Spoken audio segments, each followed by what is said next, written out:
All right, turning to our weather now, John Elliott is here with the forecast. And boy, when we woke up this morning, it was the definition of gray and gloomy. Yeah, and you know what? It's funny because you talk about waking up. Tomorrow morning, you're going to wake up. It's going to be wild, mild, wet. Okay. And then Saturday morning, it's going to be below freezing. Wow. I know. Keeping us on our toes here, I guess Elliott. The takeaway is just sleep in. Okay. Never get up. You heard it here first. Here's the deal. Over the next few days, we've got this big mess to deal with. So you can see there is a lot of available moisture to the south. And you know, if you do the mechanics, this is pushing this way, the low is riding that way. It's just going to pull in all of that moisture. Cold sector, well north and west, still some icing, but here comes the low.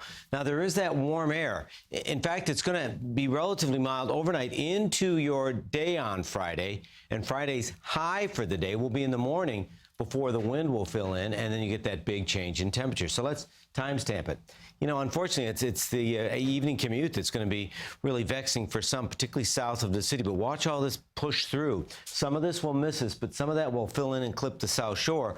Watch this. Then overnight tonight, there's more. Real concern for flooding, where you've had a couple of days of rain, you get ponding, there's nowhere for the moisture to go. Friday morning, early commuters may get a break, but then there's going to be that on again, off again rain, and then watch that line push through. I want to make a few more stops. So Friday afternoon, it's cold enough where Sullivan, Ulster County, you could see a snow shower, a brief snow shower, because the atmosphere is going to dry out. But even as we work our way, do you see that right there? Even Saturday afternoon, you could see one of those freak flakes float by, just enough moisture, and the air is going to be cold enough, top to bottom, where you could see snow. But again, with the northwest wind, that does lower dew points. It's just going to lower the temperature, too.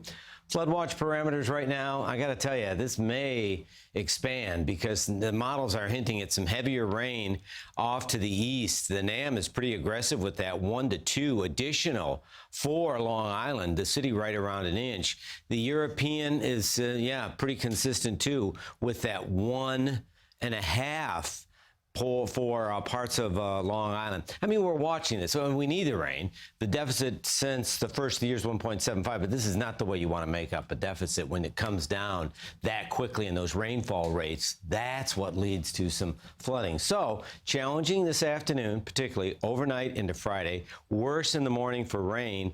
Gusty winds, 40, 50-mile-an-hour winds on Friday. So then, Jessica, Saturday morning, right then, you're waking up, and the wind chill, even in the city, could be about 10 to 15 degrees. Brr, sounds freezing. All right, thanks, John.